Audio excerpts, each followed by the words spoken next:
আসসালামু আলাইকুম। আশা করি সবাই ভালো আছেন। আল্লাহর রহমতে আমিও ভালো আছি। দেখেন, আমরা যতই একটা মানুষ পুছপাছ করে থাকি, যত যাই করি, একটা মানুষের পরিচয় হলো তার নিজের স্বাধীনতা, নিজের কর্মকাণ্ড। এটা হলো মানুষের পরিচয়। একটা ভালো মানুষের পরিচয় তার কর্মকাণ্ড, তার আচার ব্যবহার।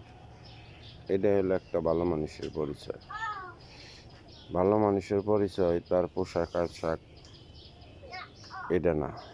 ভালো মানুষ তার কর্মকাণ্ডেই সব কিছু বোঝা যায় যে কেরা ভালো কেরা খারাপ। তাই আমরা আশা করি যাই করুম, নিজের কর্মকাণ্ডের থেকে জানি একটা মানুষ কষ্ট না পায়। মানুষের কষ্ট দিয়া একটা মানুষ যতই তার নামাজ পড়ুক, রোজা করুক, যা করুক, কোনো কামের লাগবে না। মানুষের পরিচয় হইব একটা সৎ ভালো মানুষ। এটাই হলো।